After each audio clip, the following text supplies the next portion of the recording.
Assalamualaikum warahmatullahi wabarakatuh. Perkenalkan, nama saya Rizky Bob Anggara. Saya berasal dari Tadris Biologi 1 semester 3. Di sini saya akan menjelaskan tugas saya yang mata kuliahnya profesi keguruan. Langsung saja soal nomor 1. Demi menghemat waktu saya akan menjelaskan jawabannya saja dikarenakan soalnya sudah berada pada layar. Langsung saja, ada beberapa solusi yang dapat membantu guru biologi meningkatkan kompetensi pedagogik dan profesionalnya dalam mengajar materi genetika kepada siswa kelas 12. Yang pertama, penyesuaian metode pengajaran menggunakan pendekatan yang berbeda-beda seperti penggunaan visualisasi, analogi atau teknologi yang terintegrasi. Dapat membantu siswa dengan gaya belajar yang beragam untuk lebih memahami konsep genetika. Yang kedua, pengembangan materi pembelajaran yang beragam. Membuat dan mengintegrasikan materi pelajaran yang menarik dan bervariasi, seperti video pembelajaran, studi kasus, atau eksperimen praktis. Dapat memperkaya pemahaman siswa dan membuat materi lebih menarik. Dan yang terakhir, pelatihan dan kolaborasi dengan rekan sejawat. Maksudnya menghadiri pelatihan atau workshop, serta berkolaborasi dengan rekan sejawat untuk berbagi strategi mengajar yang efektif.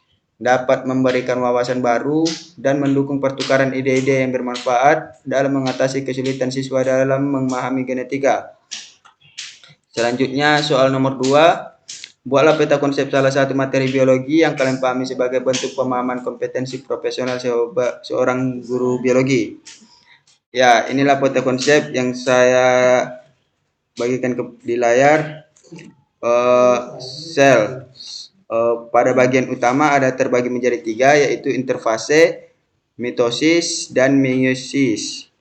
Interfase terbagi juga menjadi 3. Yang pertama G1 atau fase pertumbuhan 1, maksudnya pertumbuhan sel setelah perbelahan sel selesai.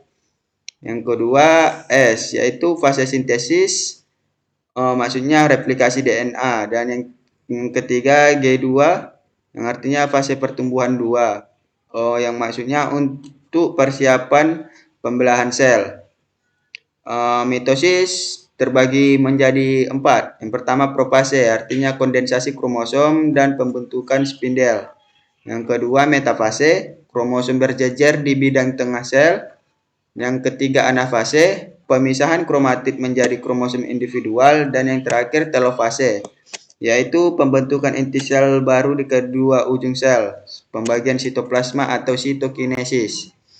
Yang selanjutnya meiosis terbagi menjadi 2, yaitu meiosis 1 dan meiosis 2. Sedangkan meiosis 1 terbagi menjadi 4, yaitu meiosis 1, profase 1, ya, maksudnya crossing over homolog kromosom berpasangan. Yang kedua metafase 1, homolog kromosom berjejer di tengah sel. Yang ketiga anafase 1, maksudnya pemisahan homolog kromosom. Yang terakhir telofase 1, yaitu pembentukan 2 sel anak dengan setengah jumlah kromosom. Selanjutnya pembagian dari sel, yaitu konsep terkait. Konsep terkait ini terbagi menjadi 3, yaitu regulasi seluler, yang artinya sinyal yang mengontrol pembelahan sel. Yang kedua peranan DNA, replikasi dan transkripsi. Dan yang ketiga kontrol siklus sel, yang artinya faktor-faktor yang mengatur siklus sel agar tidak terjadi pembelahan yang tidak terkendali. Dan yang terakhir pembagian pada sel, yaitu keterkaitan dengan kehidupan. Keterkaitan dengan kehidupan ini terbagi menjadi 2 lagi. Yang pertama pertumbuhan dan perkembangan, yaitu artinya sel-sel berkembang dan memperbanyak diri untuk pembentukan organisme baru. Yang kedua, penyimpangan dalam siklus sel. Maksudnya kaitannya dengan penyakit seperti kanker. Peta konsep ini membantu guru biologi dalam menyajikan informasi secara terstruktur. Selanjutnya pada soal nomor 3.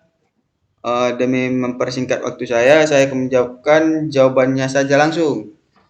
Yaitu jawabannya pada dalam kasus ini ada beberapa kompetensi guru yang mungkin memerlukan perhatian lebih. Yang pertama komunikasi empati. Maksudnya mungkin kurangnya kemampuan untuk mengidentifikasi dan merespon kebutuhan serta masalah individu siswa secara empati Solusinya adalah meningkatkan kepekaan terhadap perasaan dan kebutuhan siswa, mendengarkan dengan penuh perhatian, serta menunjukkan kepedulian pada setiap kebutuhan mereka. Yang kedua, keterampilan manajemen kelas. Kurangnya pengaturan kelas yang efektif dapat membuat suasana kelas kurang nyaman. Solusinya adalah memperkuat aturan yang jelas, memberikan arahan yang konsisten, dan mengimplementasikan strategi manajemen yang mengelola interaksi siswa agar lebih positif. Dan yang terakhir, keterampilan komunikasi interpersonal.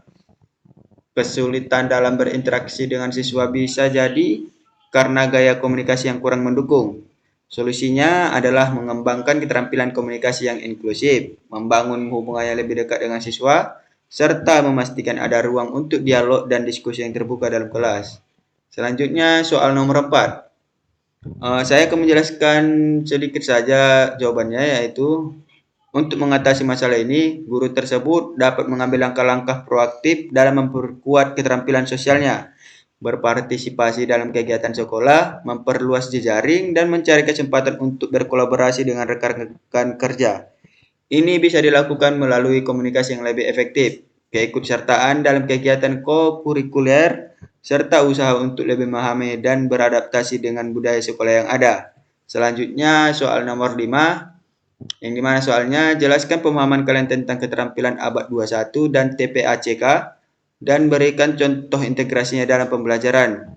Jawabannya, keterampilan abad 21 adalah sekumpulan kemampuan yang dianggap esensial untuk sukses dalam dunia modern yang terus berubah. Ini termasuk keterampilan seperti pemikiran kritis, kreativitas, komunikasi, kolaborasi, literasi digital, kemampuan pemecahan masalah, kepemimpinan, dan kemampuan belajar sepanjang hayat. Keterampilan ini mempersiapkan individu untuk berhasil dalam lingkungan yang terus berkembang, baik dalam karir maupun kehidupan sehari-hari. TPACK maksudnya Technological Pedagogical Content Knowledge adalah kerangka kerja yang mengintegrasikan 3 jenis pengetahuan yang esensial bagi seorang guru. Pengetahuan tentang teknologi dilambangkan dengan huruf T, pengetahuan tentang pedagogi dilambangkan dengan huruf P, dan pengetahuan tentang konten dilambangkan dengan huruf C, atau materi yang pelajaran yang diajarkan. TPACK menekankan pentingnya guru untuk memiliki pemahaman yang mendalam tentang bagaimana teknologi dapat digunakan secara efektif dalam mengajar materi pelajaran tertentu dengan mempertimbangkan strategi pembelajaran yang tepat. Contoh integrasi TPACK dalam pembelajaran bisa berupa penggunaan teknologi yang tepat untuk mengajarkan konten biologi sambil mempertimbangkan pendekatan pedagogi yang cocok untuk mengkomunikasikan materi tersebut kepada siswa. Sebagai contoh, seorang guru biologi dapat menggunakan simulasi interaktif tentang pembelahan sel untuk membantu siswa memahami proses mitosis dan meiosis, sambil mengadopsi metode pembelajaran yang memfasilitasi diskusi kelompok atau proyek kolaboratif untuk meningkatkan pemahaman konsep tersebut. Dan yang terakhir soalnya yaitu jelaskan secara singkat proses dan hasil dari pelaksanaan mini riset MK profesi keguruan yang telah kalian lakukan. Baik, jawabannya saya yaitu hasil dari penelitian kelompoknya saya menunjukkan bahwa sebagian besar guru biologi memberikan penilaian positif terhadap kualitas materi pembelajaran dan metode pengajaran dalam program pengembangan keprofesian keguruan. Baik, terima kasih telah mendengarkan penjelasan dari saya. Saya undur diri. Assalamualaikum warahmatullahi wabarakatuh.